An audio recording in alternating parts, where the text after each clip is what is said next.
Hello and welcome everybody to our ongoing series of monthly evening lectures for the Friends of Frontenac Park. This month we are very lucky to have Ben Kelly, who's a digital content creator with a passion for backcountry camping. And he wants to give us a talk on how his outdoor interest started in Frontenac Park, how he wants to promote the park and how it shines.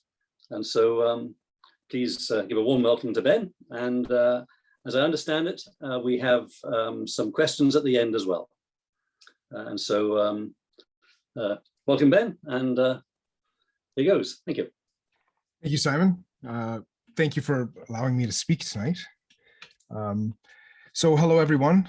Thanks for tuning in. My name is Ben Kelly. I'm a digital media creator. I currently make content for a living for Frontenac Outfitters.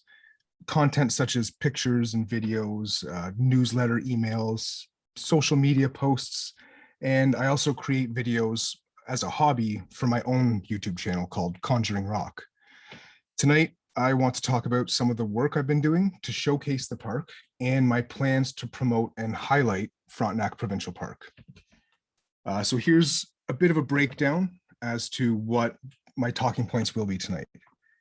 First, I'm going to give you some relevant background information on myself, just to give you some context so you kind of understand why I'm passionate about what I'm doing. And then after that, I will talk about some of the digital media that I've created surrounding the park, and kind of how the park gave me my start with filming and camping. It really kind of started everything off for me. And then I will go over what I think excels with the park and how we can promote the park to different campers. And then after that, I will open it for questions, and I will actually lead with a couple questions of myself for you. Because I know that there's probably a lot of knowledge in this group, this small group right here about Frontenac Park. So I'll get started. I'm a local Kingstonian. I was born and raised in the area.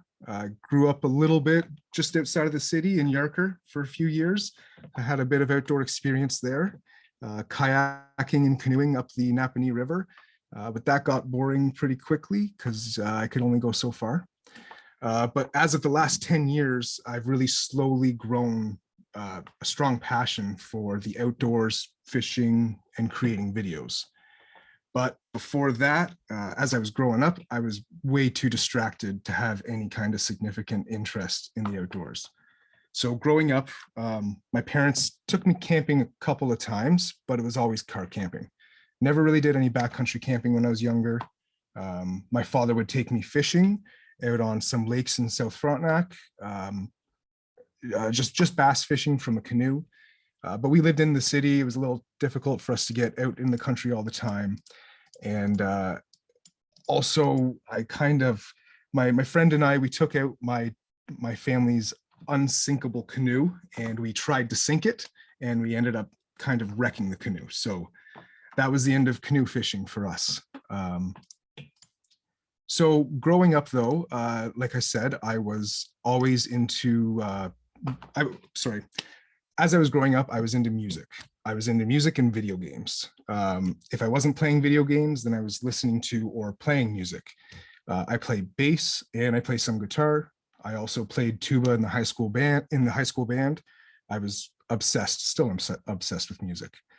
But ever since high school and up until a few years ago, I was always playing in a band. I played in a few of the local bands in the area, playing shows in Kingston and Belleville, usually playing about 2 to 4 shows a month, mostly all original music.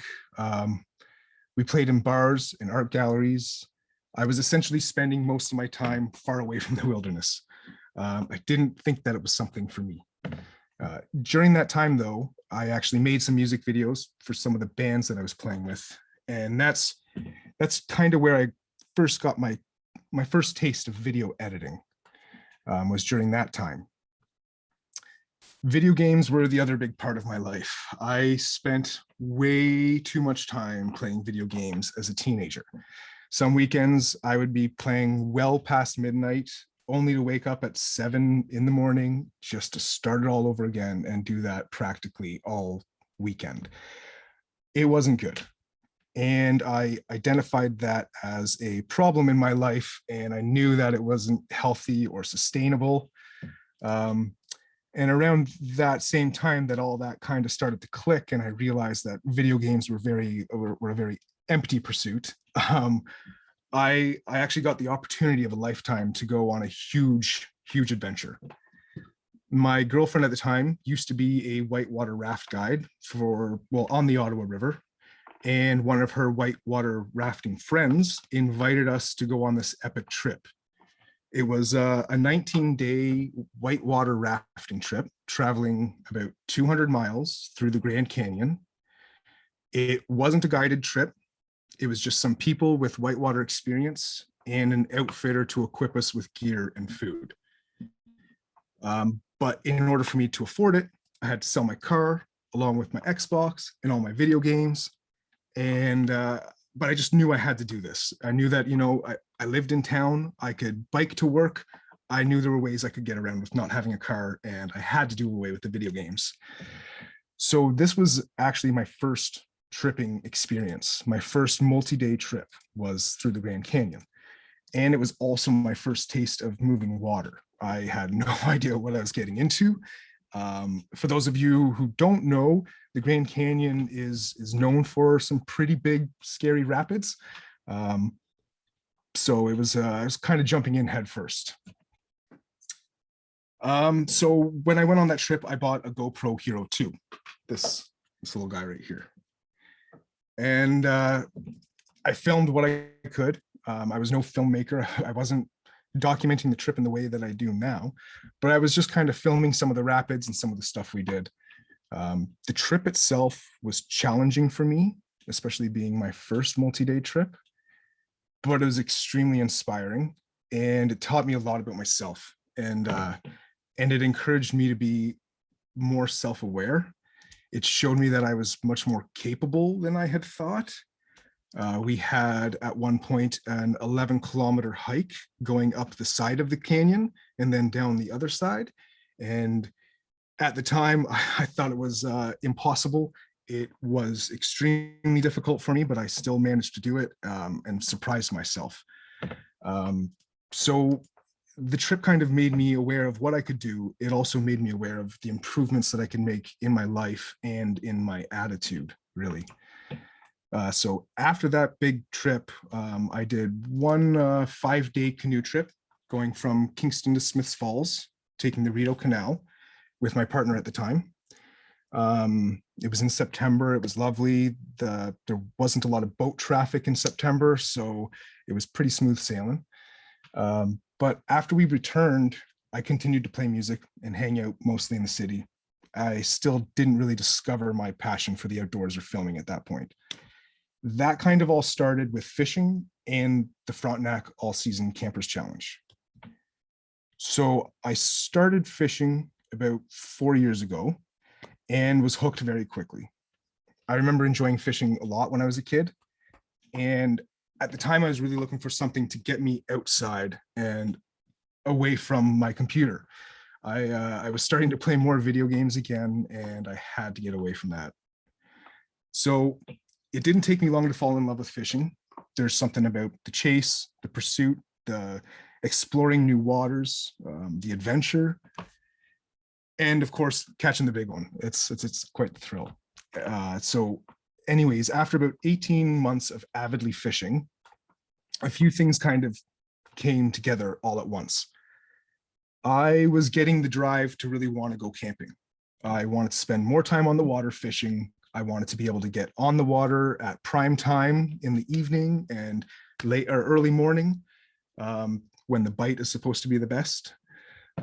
So I really wanted to go camping for that reason. My girlfriend at the time also wanted to complete the Frontenac Park All-Season Camping Challenge. And I honestly thought she was a little crazy, but I also had complete confidence in her. She had experience with all of this. She was an outdoor educator for the Gould Lake Center.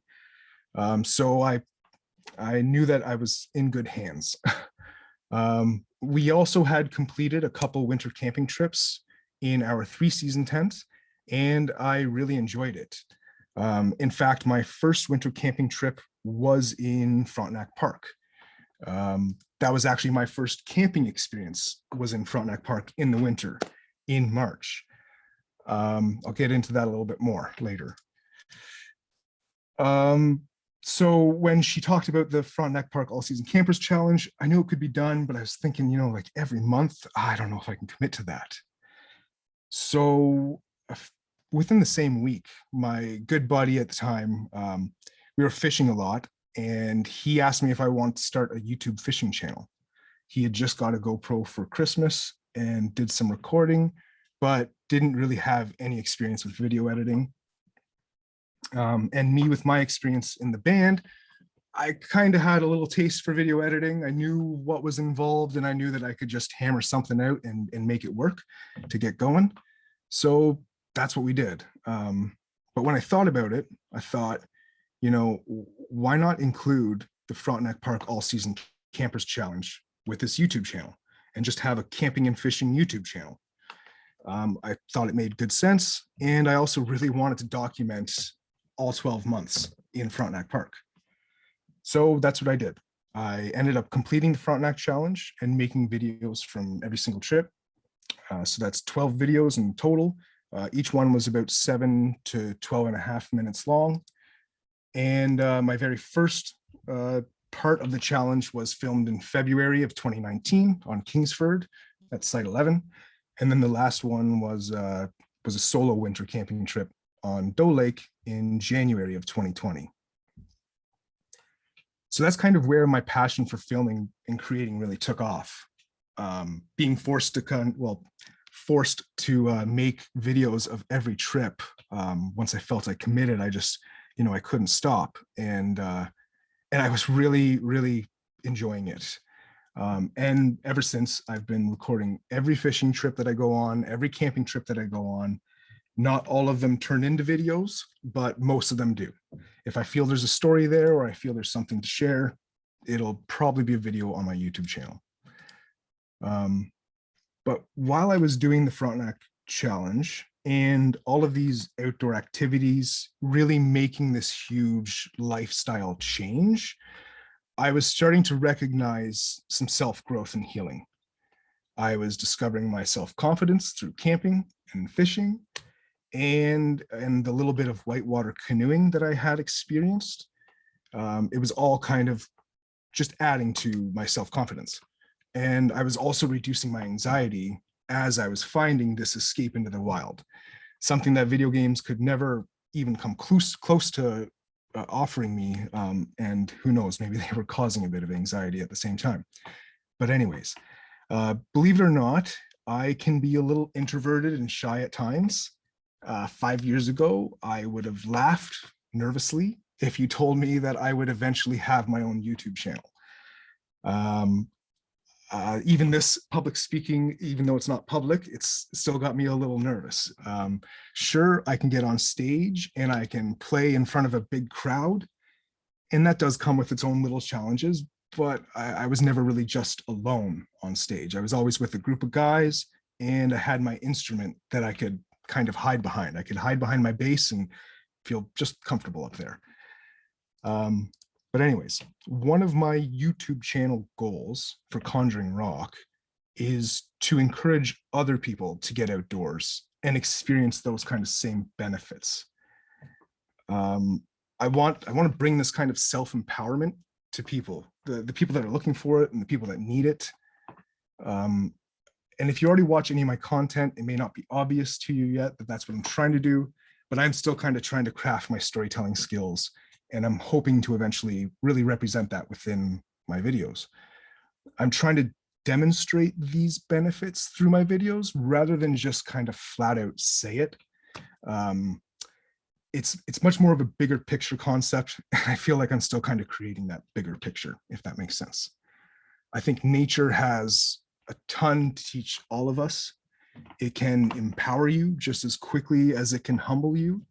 It can be the most relaxing mental health boost that you've ever received, or it can very quickly become a test of your limits or problem solving and preparedness.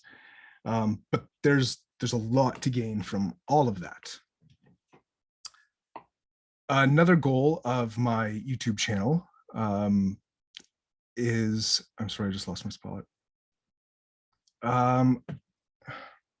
Another goal of my YouTube channel is to just basically share my experiences, my trips, the adventures that I've taken, to share it with friends, and also my future self, so I can actually look back on it when I'm older. But as far as the park is concerned with the channel, I love it. I love the park. I have not spent nearly enough time in it, and I have not seen nearly enough of it yet. I love the Canadian Shield aspect of it, the Frontenac axis. The beautiful landscape is just, I love it. I really do. And I feel the park has a lot to offer. I think the park needs a bit more attention in the camping community. It's not something that you hear murmurs about when people are talking about these great trips they've done. I just think it needs a bit more attention. And I think I know how to make it attractive. This park shines for many reasons. It offers excellent fishing. Even if you feel like you don't catch too much when you're out there, there are some monsters in those lakes. But it also offers wonderful hiking trails of different difficulties, as you probably know, rugged wilderness, and you can really feel like you've escaped, but you're never really far from safety. It's very accessible for those reasons. I feel that Frontenac Park is an excellent park that can offer wonderful camping trips and day trips, regardless of your outdoor experience. For the campers who are new to backcountry camping, it gives them a great way to get started. You have the security of camping in clusters. And as for the new sites that are single sites, you're never still that far away from other people if you ever really need help. Even with Site 16 on Clearwater Lake, it's pretty close to Kingsford Lake. And then there's also the added luxuries of the tent pad, the outhouses, and in my opinion, the biggest thing is the food locker. Boy, those are great. New campers, that's one thing that they struggle with, and that's one of the things that is probably the riskiest thing to struggle with is a bear hang. You know, people don't always know how to do bear hangs. Most people don't even know about a bear canoe and how that works. So the likelihood of food getting stolen by bears or attracting bears is a little bit more likely with new campers. But this food locker, I think, is a great way to mitigate that risk. Also, I mean, the campsites themselves are absolutely beautiful, and you can reach them without portaging or hiking. Like, you can just paddle into these sites and really ease your way into backcountry camping. For these reasons, I feel that it's kind of the perfect start to get the perfect park to get your start in backcountry camping.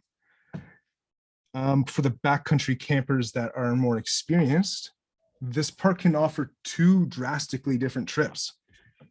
It can be a trip where you challenge yourself by trying to complete a certain loop with X amount of portages in a certain amount of time, or it can also be the kind of trip that feels more like a vacation in the backcountry, with all of these amenities, with the ease of access.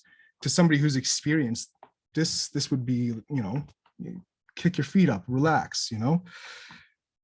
It seems to me like the park kind of leans more towards appealing to the backpacker style of camper, but I think that the park has a lot to offer the canoe tripper as well.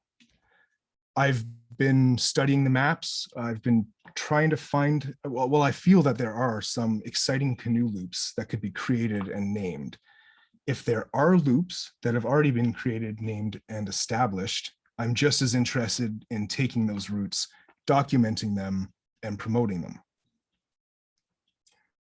Naming a loop, a canoe loop, is kind of like naming a road.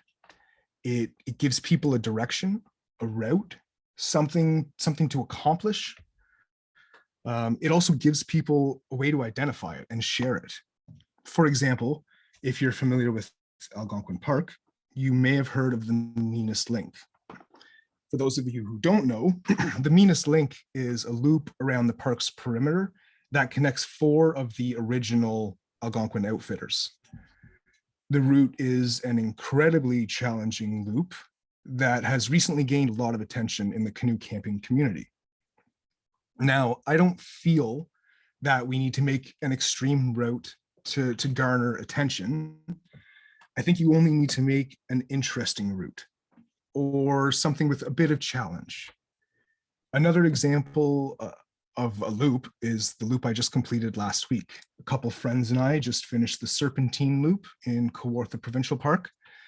And now, if you think about what I just said and how you may have reacted, if you were a canoe tripper looking for a route, you probably would have locked onto that word Serpentine Loop. And with just that name, Serpentine Loop, you now have a starting point for a plan. You can go and start researching it yourself. And the loop is there. It's just a matter of how can I get there? When can I do it? And how long is it going to take me? It just eliminates a little bit of that barrier of entry, essentially. I had 2 trips planned for Frontenac Park this year in May, and those were canceled for obvious reasons. My first loop was going to be, it was going to involve Little Clear Lake, Big Clear Lake, Little Salmon Lake, and Big Salmon Lake. Not in that order, of course, but all those lakes were going to be involved in the route. And I was going to call it the Little Big Clear Salmon Loop. From what I've heard, some of the portages around Black Lake can be a little tough, but regardless, it could attract the more seasoned vets. The other loop that I had planned for later on in the month, after lake trout season opened, was a loop that I believe is the biggest loop around the park. It involves Mitchell Creek, Devil Lake, Big Salmon Lake, and essentially follows as much of the perimeter of the park as you can with one continuous canoe loop without backtracking or anything. And coincidentally, this loop also takes you through all of the major lakes that have lake trout in it, natural lake trout, actually. So I was going to try and coin that loop as being called the Laker Loop. I was hoping that by the time I was making this presentation, those loops would have been filmed and completed and the videos would already be out, but here we are. Now, after my reservations were canceled, I did go and try and rebook these loops. But if any of you have been trying to book any campsites in Frontenac Park lately, you probably know that's next to impossible. It's super busy right now, which is a great thing. But anyways, so I hope to promote these loops using video and other kind of media like that. But digital media won't be my only means of sharing these routes. I plan on writing trip reports for websites such as tripreports.ca. If you have any experience writing trip reports and you're interested in doing this as well, I highly recommend it. Feel free to contact me for more information. There are some prerequisites to submitting these trip reports to some of these websites, and sometimes you have to be an approved writer. And I'm already approved for tripreports.ca as I've already submitted a loop from the Kawartha Parks. But I plan on submitting these loops to tripreports.ca and kind of trying to establish these routes. Another aspect that I think is worth leaning into to promote for Frontenac Park is the winter camping. As you know, it's open all season long. And it's a great destination for winter campers. It's not super, some of the sites are a very short walk if you're going into site 11. Excellent way to get started with winter camping there, less than 15 minutes to hike in. But then some of them, you know, they're not super long hikes, or you can do a very long hike.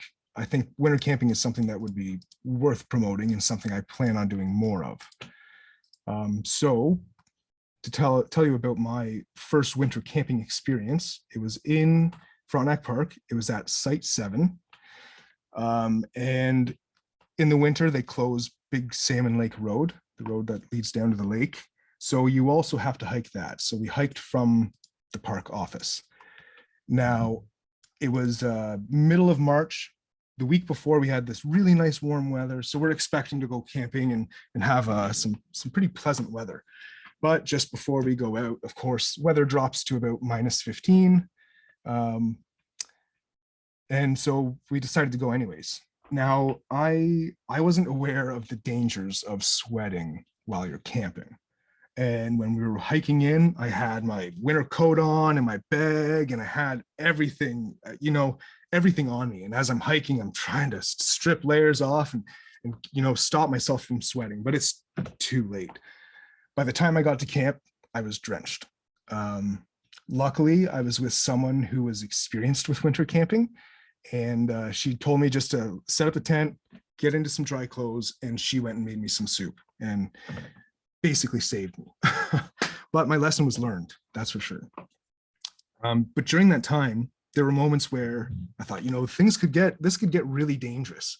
If I was out there and I couldn't get warm again, if I got a chill, and I could catch hypothermia if we couldn't get a fire started. But in the back of my mind, there was that kind of reassurance that it's Frontenac Park, it's not very big. If things really go south, we could just hike out safely. So that's just kind of going back on my point of, it's accessible and it's a great way to ease into backcountry camping.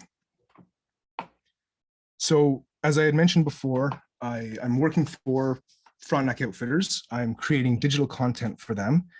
So videos, pictures, written word, social media posts. I've been creating videos for my own YouTube channel for about 18 months. And at that point, I was creating videos for my own channel for about 18 months when the owners of Frontenac Outfitters approached me and they asked me if I would be a brand ambassador for them. The basic agreement was just I would use some of their products in their videos, represent them in a positive light, and they would let me, they would give me some discounts on some gear. We developed a relationship, and about 4 to 5 months later, they actually asked if I would create content for them full-time for their brand. So I quit my job in construction to pursue this career of digital content creation and marketing.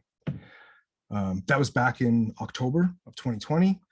And now I'm creating 95%, if not all, of their digital content and managing all of their social platforms like Facebook, Instagram, YouTube, Twitter.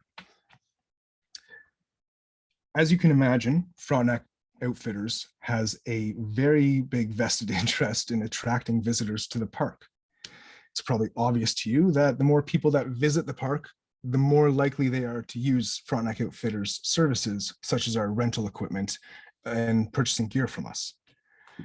We are developing some plans on how to promote the park ourselves and the area, but I can't get into too many details on that because it's still being developed and some things are still being discussed.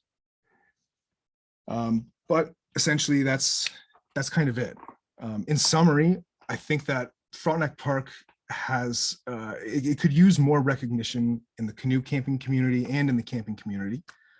The park's layout, location, amenities like tent pad and food locker creates a much more accessible and welcoming park, attracting new campers or even the seasoned campers looking for a vacation. And then the potential that the park has for interesting canoe loops will attract backcountry explorers with more experience. But ultimately, I want to see more people enjoying and learning from nature. I believe it's an excellent way to empower people to take care of themselves and to take care of the beautiful natural environment that surrounds us. Thank you for listening and allowing me to speak. I'd now like to open it up for questions, but first, I'd like to ask you 2 questions. First question is, does anybody know of any canoe loops or routes that are in the park that have already been named and established, stuff that's recognized by other backcountry campers? I know that I don't have all of that information And I haven't really done too much research yet, but this is kind of the start of it. I figured there's probably some people in here that might know the answers to that. Second, what features stand out to you for Frontenac Park? When you think of Frontenac Provincial Park, what is it that tells you that says Frontenac Park? Is it, yeah, whatever, just whatever it is, I'd like to know. Just what do you think of? You can answer these questions in the chat window on the side there. Or if you'd like, you can come up and we'll invite you to speak, and you can ask your questions or answer my questions there. But anyways, thanks again. Simon would know the name of one of the routes that goes around the park, because I think he's paddled it. Well, okay, that's a great question. Thanks very much, and thanks for the excellent presentation. So I'm sure there's going to be lots of questions and plenty to discuss going forward. So Chantal has put me on the spot. So can I just clarify what you mean, Chantal? Oh, remember that canoe route that you were telling me about? That when Herb fell into the beaver pond. It's in one of the newsletters where they redid.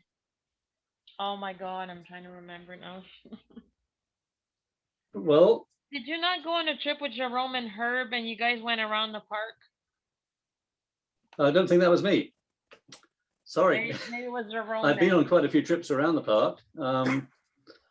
Probably places you shouldn't go, but I don't recall that particular detail. Sorry, I was just putting the questions on a slide to have them sort of front and center for us. Yeah. So I was just a bit distracted, but I'm going to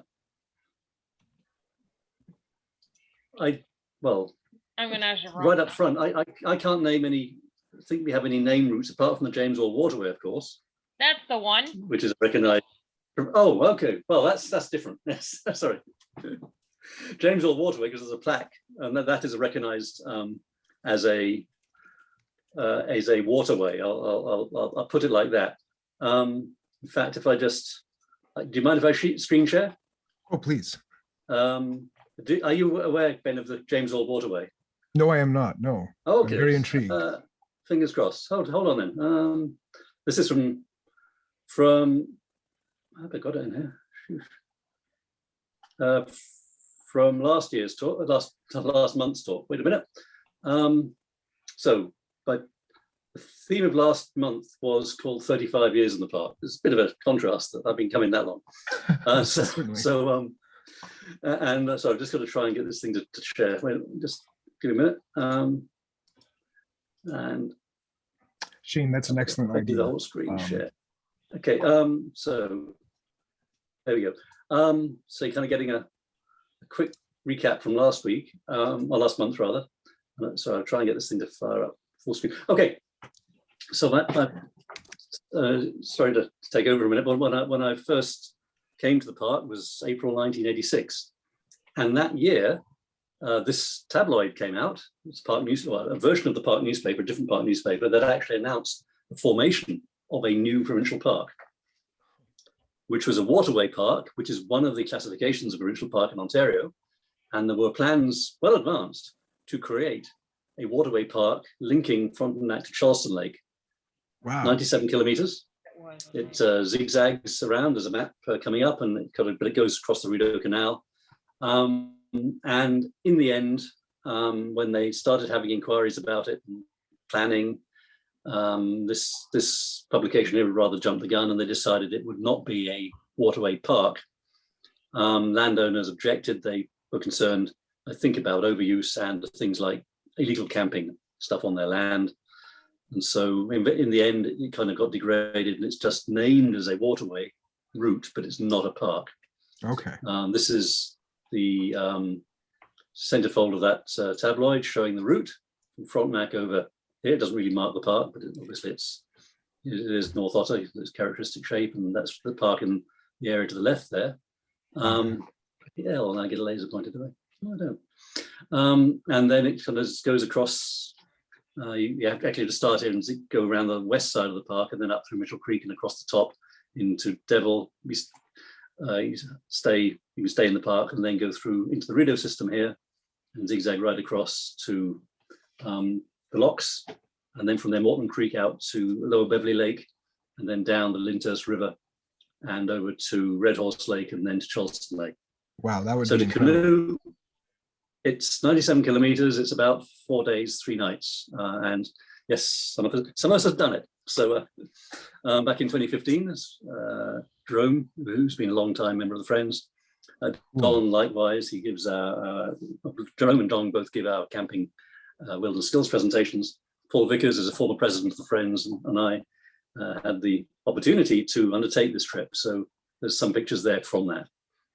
Oh, that's really cool. Excellent. I would comment, if people are thinking of doing it, that we actually did it in the, I guess, towards the end of May.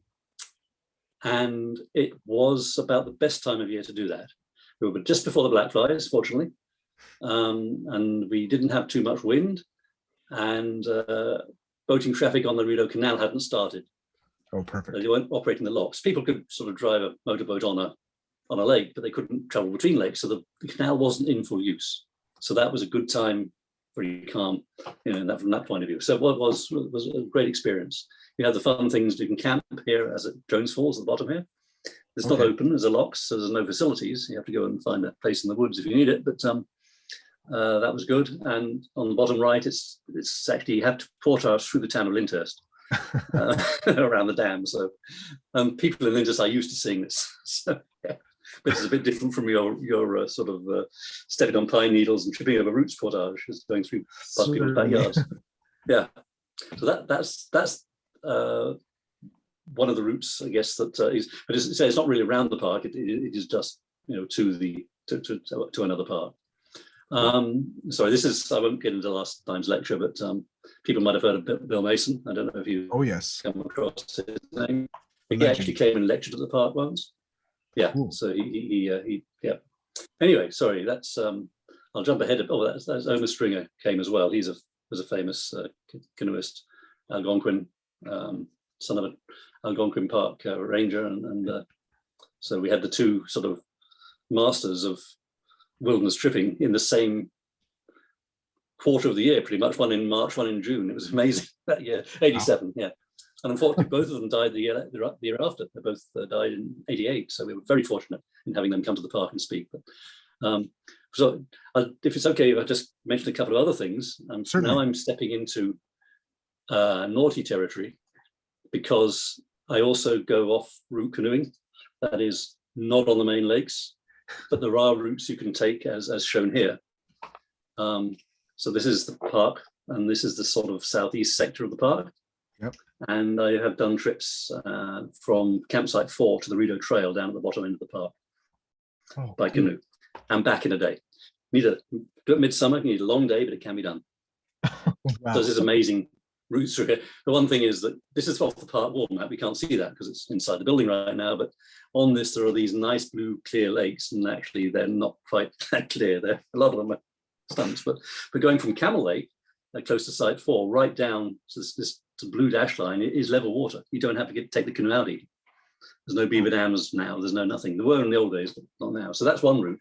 The orange route is another alternative. You kind of cut across to Cedar Lake, and then get lost in the Cedar Lake swamp, and then cut up north through Little Rock back to site 4 as well. So there are these routes that are kind of, I did a bit when I was a bit younger, but they are fun to do. And I have a light, as you see, this green canoe is a solo, and it's pretty good. So these are some photos taken on that, doing it at different times, midsummer and fall, part of it. So you see sometimes you're into desperation canoeing, just run out of water. And this is going right down to towards the Rideau Trail, and that's out the Rideau Trail. That's the bridge there at Devil's Gorge. Beyond that is a pile of rocks. You can't go any further. And then the other one, Site 4 to Cedar Lake. Likewise, it's pretty neat country, and it's of course totally visited, except by mad canoes. The other problem though is Cedar Lake Swamp. So Cedar Lake is a small lake, but it has a loop named after it. But if you cross that loop here, you get into a very large swamp on the other side. But I started, but it's like being in a maze. And I was actually concerned losing daylight. I just may be stuck in there till nightfall. So and this is coming out on the shore to find the way through it, trying to work out the route. So that's a challenge one day to cross that. And so, and the other thing is, well, it's this area, yes, it's that thing there. So that's just shows us spots on the map. But the interesting thing would be actually to cut through from Site 4, go this route round back to the boat launch. So you go from Site 4 to the Salmon Lake boat launch without going on Salmon Lake. That's an interesting challenge. But we have to ask ourselves when we're talking this, whether we want to encourage people to do this off-trail canoeing, as it were, because Right. there's environmental degradation. There's also the fact that people may get lost or get into difficulties and they would not come across other people. So that's the thing. But just to mention, that's something I've done. This is another one, Arab Lake to Cedar Lake, cutting across again. Pretty fun. So there are some routes like this, but we probably have to think hard about them before we go further. Cool. So We'd have to have a conversation with Ben, the park superintendent, if we were going to introduce some of these off-map new routes. Yeah. But I like Ben's idea about naming certain loops from going to the portage to the lake, because that's also giving me an idea of adding a challenge to our list of challenges. Yeah. And just on the subject, there is this map I was given 35 years ago, which I've preserved from Eric Usherwood, who was a Rideau Trail member, in fact. And I went on a Rideau Trail canoe trip in '86, so I got introduced to canoeing that way. And so this is a map he gave me, where he has surveyed a lot of the routes and the links between lakes in southern Frontenac Park. So that's a useful one as well. He's also given the lakes interesting names like Big Boring Lake and Kilo Duck Lake and Mega Duck Lake and things like that. So, yes. That's great. Yeah. So, okay, that was that. Yes, so there we go. So yeah, yes. So yeah, I might have a map of the park altogether. I can call on, but I can put it on. Anyhow, I'll stop speaking now. And but those were our questions, I guess. So yeah. Excellent. Well, thank you for sharing that. That's really cool. Oh, thanks. Right. Yes. Yeah. Ben, I think your idea of naming canoe routes is a pretty good idea. Thank you. Yeah. And I just wanted to make sure that, you know, it hadn't already been done. I didn't want to be going and renaming loops and making them popular or like trying to promote them and then find out, well, no, it was named, you know, the James Ald route and we're commemorating that person, and I've completely, you know, ruined that. I didn't want that to happen. I wanted to make sure that there were no established canoe routes before I went ahead and did this. No, I say go for it, and then send us an email with your idea. Okay. And if anybody has any suggestions for routes or names for routes, I mean, I'm all open ears. I'm getting a pack boat sometime this year. So I will be going and adventuring around the park. So you'll have all the routes for us. I'll go test them out. Okay. I love the suggestions down the side. Thank you, everybody, for chiming in. Simon, it looks like Zach has a question for you. How's the portage? Oh, sorry, yes. From Devil Lake to Bedford Mills? Yes. So how is that? Does the property owner mind with people portaging? No, there is a route. And I can probably show some pictures from that part of the trip, which are all a bit out of sequence, unfortunately, because I didn't quite have camera synced, but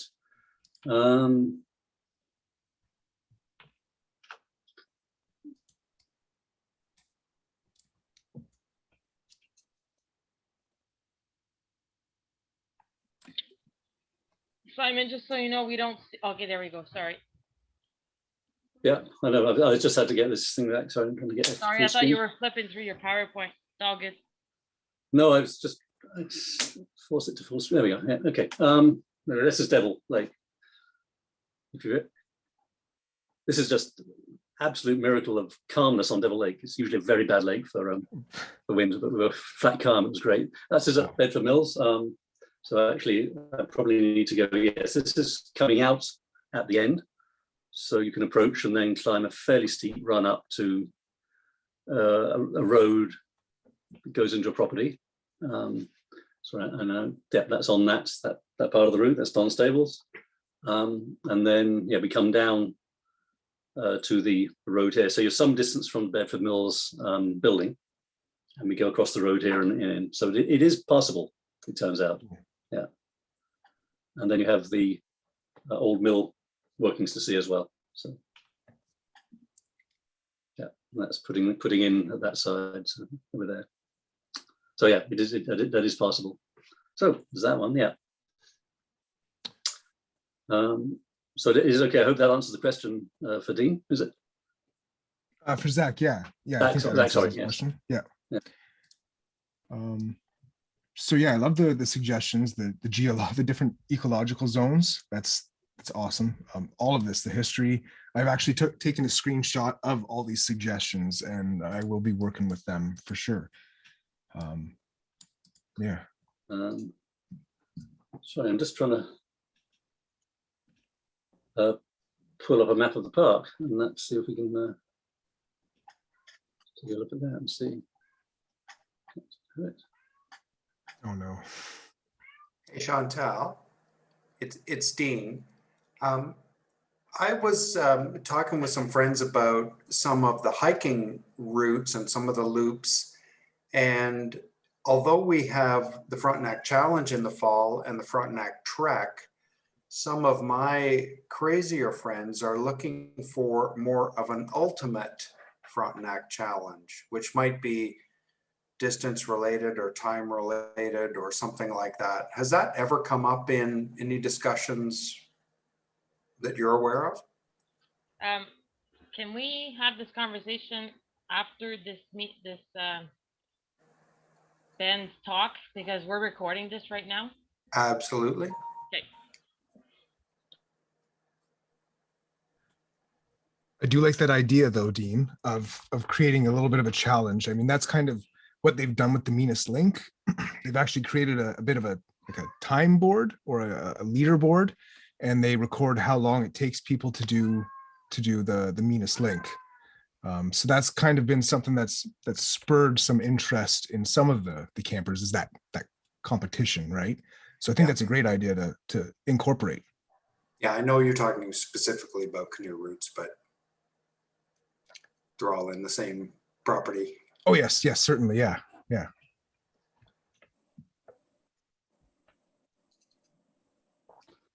Okay. Okay. So I was just trying to get a map of the park up. So let's do this.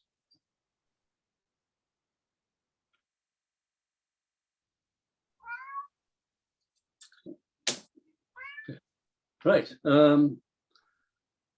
This is a map. I guess this is the wall map that's used at the park. We just wanted to see some lakes and things around. And so there is this route, sort of western side, where you actually start at the park office, leave the park through South Otter, North Otter, then crossing through Rothwell, Holliford. Very nice swamp through here, lots of nice wildlife in that. And then cut up to Desert Lake. You have to cross the road there. And then from Desert, you take the Mitchell Creek route into Birch and then round into Kingsford. They're joined by a channel, there's contiguous lakes, and then you're up at the top. And that's where there's one portage to Devil Lake, and then of course James Orr Waterway heads up. It's up top right off the map, but there are opportunities to portage into Big Clear, La Belle, back into Big Salmon, and so on. Right. And you can technically go that route back. If you wanted to sort of make a loop, that's the sort of thing might be possible. Maybe a spoon shape rather than an actual circle, but that would be pretty cool to add some extra distance onto that. Or you could just say Big Salmon, start and stop, portage Little Salmon, perch round the loop and then back into big salmon and down again. So that was kind of my idea for the Yeah. Laker loop. Yes. You'd hit Birch Lake, which has lake trout, Devil Lake, Big Salmon Lake. I don't know if they're in Big Clear Lake, but you're hitting the big lakes with all the lake trout in it. And I figured that was the biggest continuous loop, and you would make it longer by either starting at Mitchell Creek or Devil Lake, just for that extra paddle. So we're kind of stuck here with the southern side because there's not a lot of continuity of lakes on the southern side of the park. So yeah, that's what I was wondering, if there was a way through, but yeah. There's no, well, you could, but it'd be a long trip. Yeah, and that's one of the off-road routes again. It's kind of cutting across here, which is possible. If Ben were to agree, maybe we could propose it, but okay. You will be using sort of uncharted portages, I guess. These yellow lines connecting the lakes are portages, and they are marked on the ground, as it were, yellow tags on the trees. So and they're maintained by the volunteers of park staff. So we, at least at the start, probably safer sticking to those. Yeah.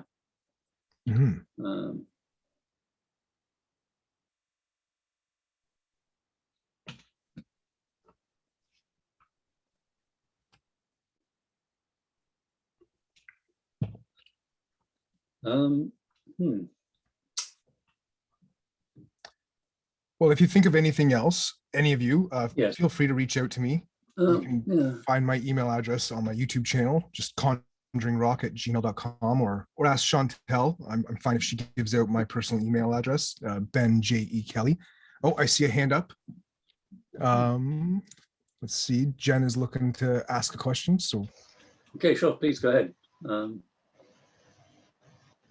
Hi, Ben. Thanks so much for your talk. I really enjoyed it. I've been following your content on YouTube, and I'm learning a lot, as you're learning a lot. Thank you. So I really appreciate that. And thanks too for your candor in terms of talking about using nature and time outside as a way to kind of have mental health and wellness. I think that's really important for so many of us to be talking about. I just had an idea. And I just put it out there because some of the folks on the call here might have more intel.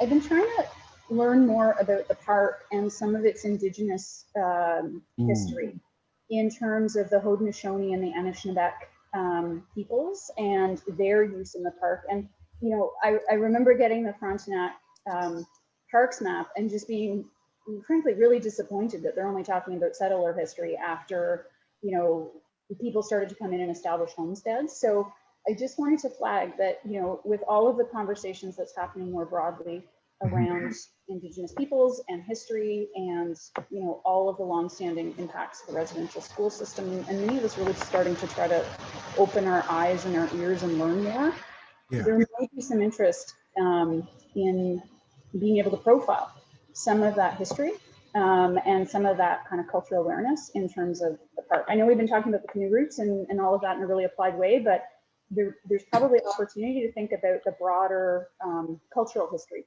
and heritage of the park. So anyway, just a thought. No, that's great, Jen. I'm glad you brought that up. It is something that I'm going forward, I want to incorporate in my videos and also in my trip planning.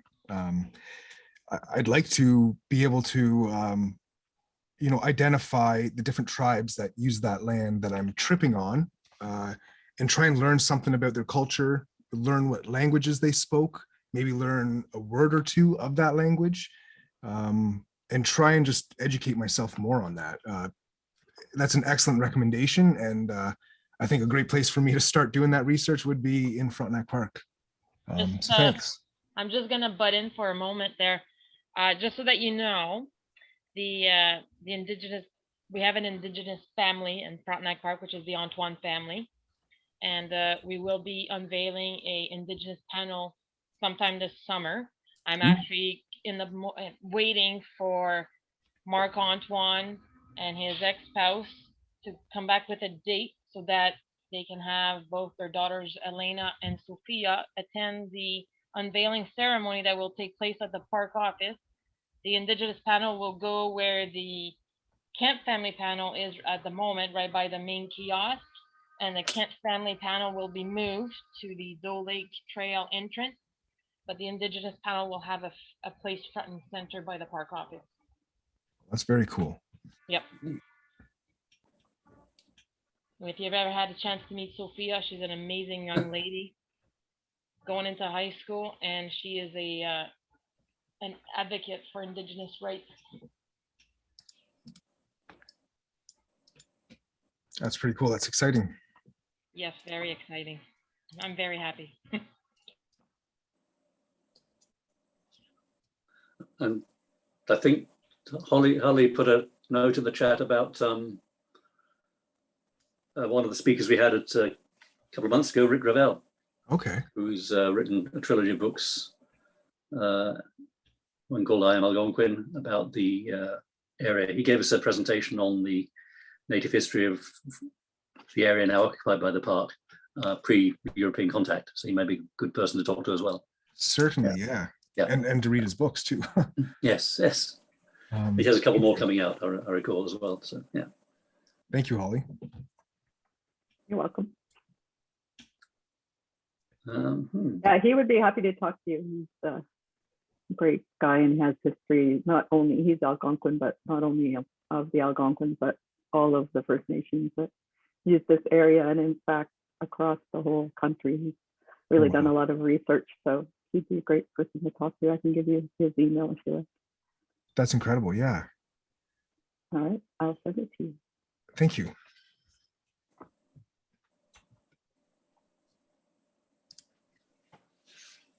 Okay, that's good. So are there more questions? So, okay, thanks. Just wondering, you asked a second question, and are there some responses to that? What features some stand people out gave me in some. Frontenac Park? Some people gave me some great What is ideas that? on the side here. Yeah, some excellent recommendations. How about you, Simon? What do you think of when you think of Frontenac Park? What pops in your mind? Well, I guess when you say that, it goes back to my first visit, which was in an evening in April 1986. And I did the Doe Lake Loop, sort of sunset time, misty night. And suddenly I got the group of seven, as it were. I caught on to what they were showing. By the subdued light, the colors, the shapes, the trees, and everything. Suddenly that clicked. Cool. That was interesting because as you understand, I was new to Canada at the time, and so it was having been to the gallery and seeing, and suddenly this was the landscape. Again, it's obviously not the dramatic landscapes of the group of seven, but it's that. Right, that forest landscape that you see in their paintings, that suddenly, yes, that's what they were showing. So that was kind of one thing. Anyway, I have to say that was the first thing, but yes. So that was one big part. And I say, personally, it was a part of me wanting to stay in the area in Canada. Cool. And so, yes, it was that. And then it was, I have to say, again, it was the opportunity to learn skills. And to learn them in a safe environment, and this is something we talk about as we talk to visitors to the park. But it is that fact that the park's location, its size, the size of the lakes, and then the concept of threshold to wilderness, the cluster camping, as it were, is one aspect of that. That's now changing slightly from, but that was all to allow people to learn the skills they needed in a safe environment before they ventured into trips beyond into the more remote parks and places where there may not be help immediately to hand. So that was a big theme as well. And having it on the doorstep of Kingston pretty much is the amazing thing, right there for people to have access to. That was a great thing as well. I'm sorry, I know that's a bit of the propaganda I'm not going to say, but it is very true. In fact, coming from outside, where I had only been car camping. The odd hiking trip with that car support before this, and never been in a canoe. So to learn all that, the opportunity to learn that, inside a year, and then actually I embarked on a trip on Baffin Island, Yotrip National Park, in '87, having learned a lot of skills in Frontenac that I needed for that trip. So yeah. Well, that's cool. Yeah. So that's what it was for me. But maybe others can answer too.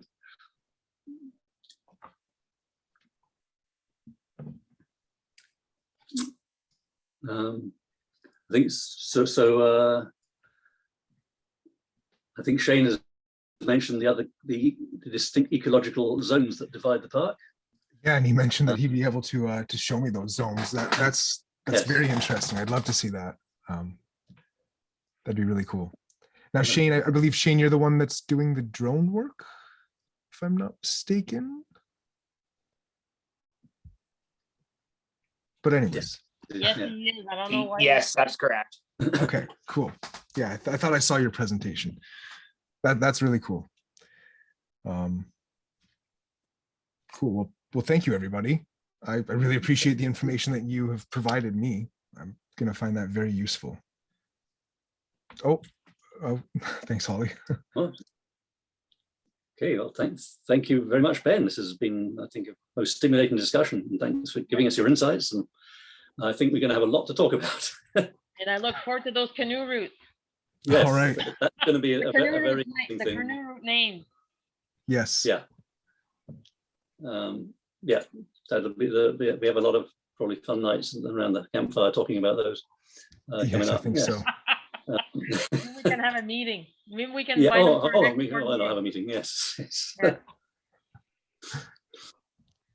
Yeah. Righto. So yeah. So thanks so much indeed again. This is so it's going to be. I think you've stimulated a lot of things. And sorry, I missed the fact. Glad you mentioned it. That you are working for the outfitters. So that's good to know. Yeah. Yes. So, Yeah. I bought much equipment and 2 canoes from them. So it really is. So thank you. Thanks so much again. I'm patiently waiting for my pack boat. Oh yes. Yeah, I'm gonna stop recording now, and I have a question for Okay. Zach.